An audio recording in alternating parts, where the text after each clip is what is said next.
just those areas where there's damage, you won't see an image in that space. Okay? Remember, only a group of elements are fired to create each sound pulse. Right?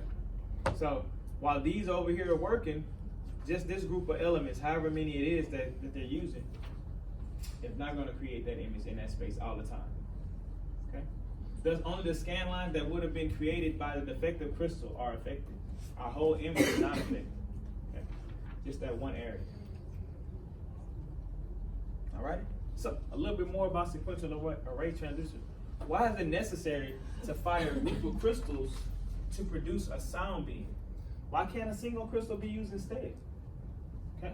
And that's because of Huygens principle. Remember, when we have small spherical, tiny pieces of PZT, the first thing they're gonna do is diverge, right? And then we're gonna rely on the destructive and constructive interference to shape that beam, right? So the reason we're using more than one crystal is because the beam would diverge and result in poor lateral resolution. Okay? Anytime we're talking about divergence, that's spreading of that beam. That's not great for lateral resolution. Okay, so that's the reason for using multiple elements instead of just one. Okay. However, a sound beam created by a combination of wavelets from a small group of active elements is directional and well defined. Okay, but most importantly, I want you guys to know the reason you can't just use one element is because the beam would quickly diverge and result in poor lateral resolution. What are those little what are our little wavelets called, guys? What are these called when those wavelets come out? They're V-shaped, but what are they called? Remember, there's like 3 or 4 names for it, right? Huygens wavelets. Huygens wavelets. What else? I know I'm testing that knowledge. I know I'm testing. Oh, Ali. Spherical waves. Huh? Spherical waves. Spherical waves. Yeah. Diffraction waves. What else?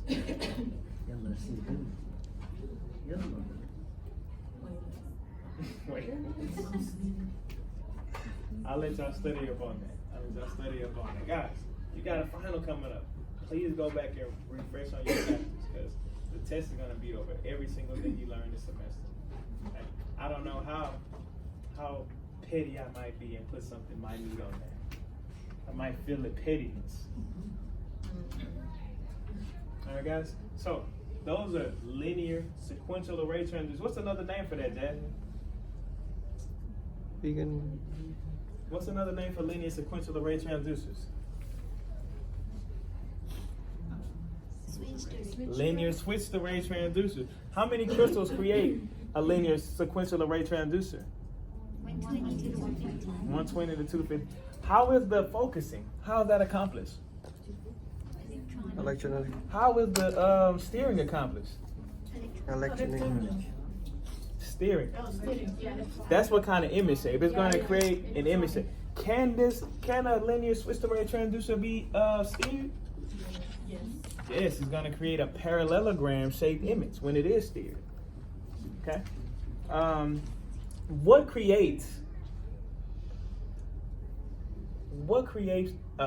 has to happen for a beam to be steered? Slow. Has to be sloped, right? Our excitation patterns of our elements have to be sloped. Okay. What happens? What makes it focused? Curvature. A curved excitation pattern. A curved excitation pattern is what makes it focused. Okay. What makes a linear sequential array different from a linear phased array transducer? See me? What's the question? They're both array transducers, right? What makes a linear switched array different from a linear phased array transducer? That is one difference. What's the main difference? What's the main difference? Somebody tell me. Is because sequential has a small group and then the phase array has all active? Bang! There we go. Say that again for me, Jasmine. Say that again for me, Jasmine. For the people in the back. I mean, the people in the front.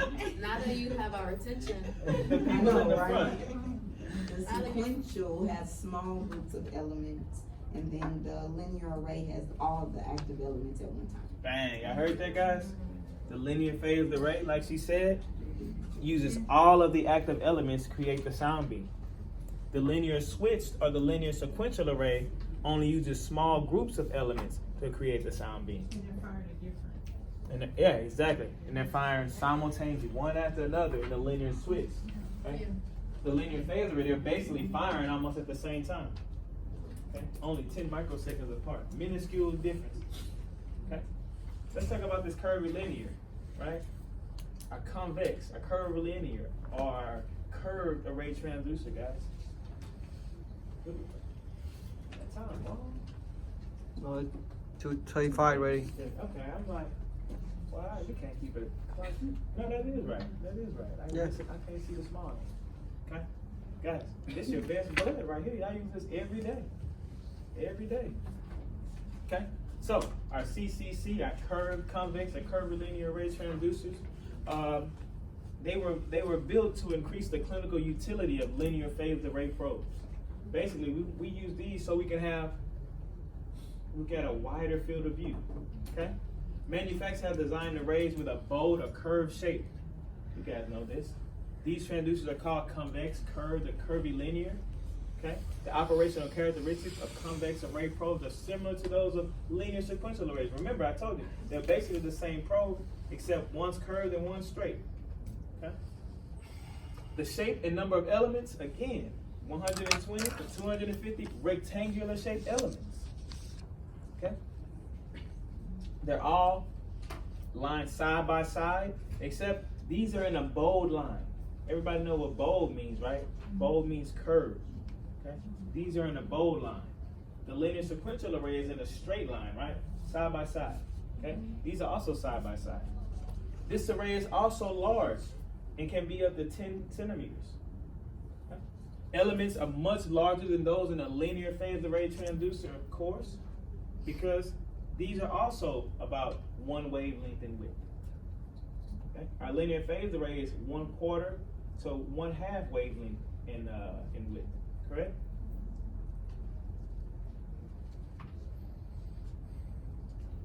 This image right here, the image shape of our curvilinear probe, creates a blunted sector shape.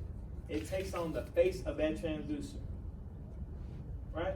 Isn't this our convex probe right there? It takes on the face of our transducer. Okay?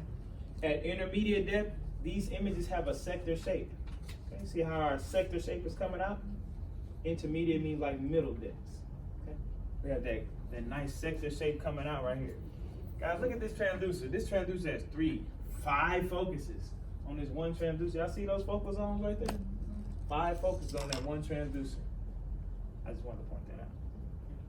However, rather than coming to a point in the near field, like a normal sector, like our mechanical transducer, like our annular array transducer, like our linear phased array transducer, they all come to that point, right? Those sector-shaped images. This curvilinear probe appears to have a bite taken out of it. Okay? That's because convex array transducers create images with the shape of a natural sector. Okay? They don't have that point coming to the end. Look like a bite. It's like, remember, like I was talking about the Apple logo. Okay? They're going to take on the shape of the face or the scan head of that transducer. Okay? And you guys know this because you guys use this transducer every single day. Every single day you're doing admin, you're using the same transducer. Okay? What's going on? What are we imaging right here? What's going on with this? Flux in Some copper. sludge, maybe some stones right here, some non-shadowing stones, right? Because this looks like the sludge up here, right? This gray looks like sludge up there. These look like these echogenic. These look like these can be some non-shadowing little bitty microliths or little bitty stones. Okay. And you know, and you can tell it's something because it's leveling off. You see it creating that level. This person looks like they're probably straight on their back still. And looks like some sludge right here. Or maybe there's some thicker sludge. Maybe there's some tumefactive sludge. Maybe. Let the doctors call that. Remember, guys, we're not diagnosticians. I'm just going to say this gallbladder contains some echogenic material within it with a thickened wall with pericholecystic fluid. That's all I'm going to say. I'm not going to diagnose that. That's when you talk to them, right? You don't. What? Is that what you read on the sheet of paper, or when you like? Both. Both. I'm not diagnosing anything. I'm not diagnosing anything. But you know, sometimes I'm talking because I'm the teacher telling y'all. When I'm talking to the doctor, yeah, man, I seen some stones moving in there. You know, when I turned the key, it was like, you know, but I'm telling y'all the right way to do it. So when they ask you on the board exam, we describe our pathology, right? We don't diagnose the pathology. All right.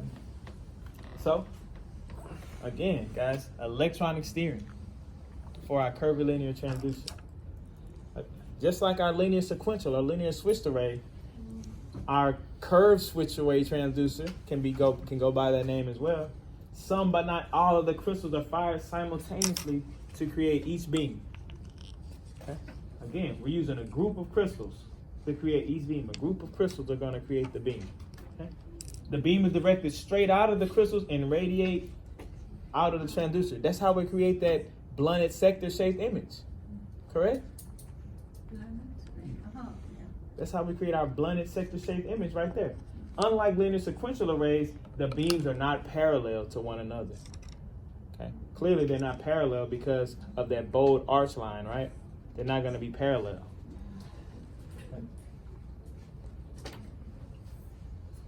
Okay. Any questions on the beam steering?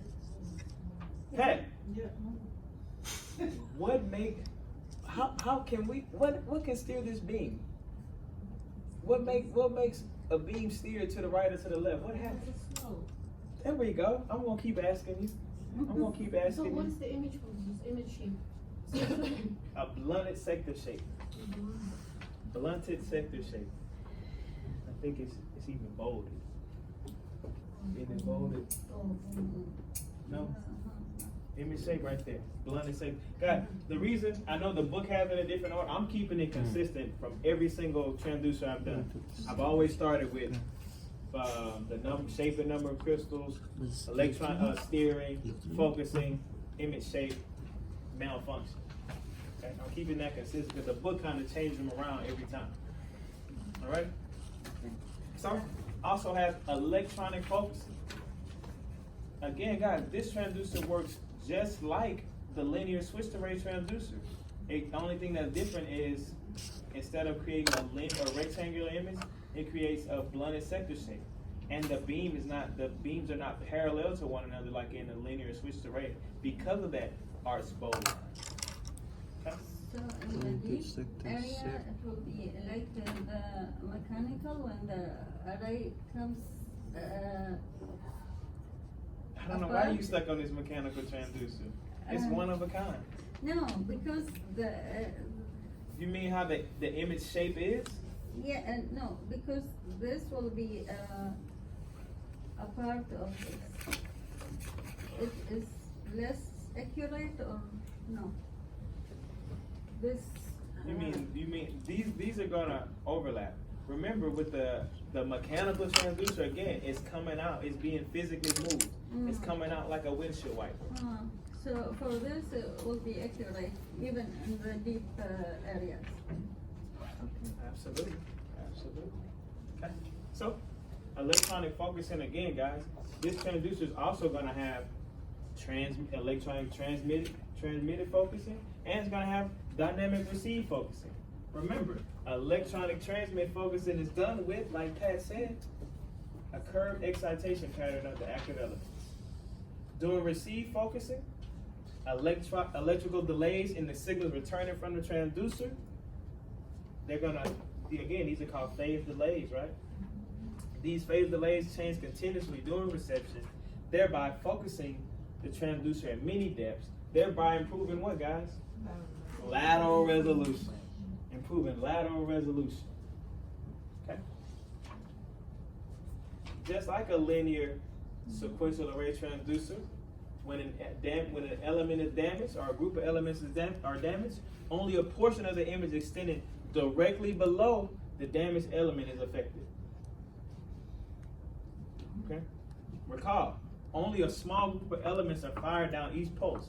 So, if this group of elements right here, if they're damaged, that means this slanted side of my image is going to be gone. All right? In the lab? We see it on the lab. It's in the lab. Something wrong with the transducer in the lab? Yeah, when it's one of the transducers mess up, Mhm. we see the black.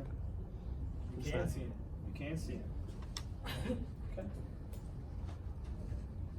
I made that one short because the linear sequential and the curvilinear array probe, they work exactly the same. Okay. Questions, guys? Questions?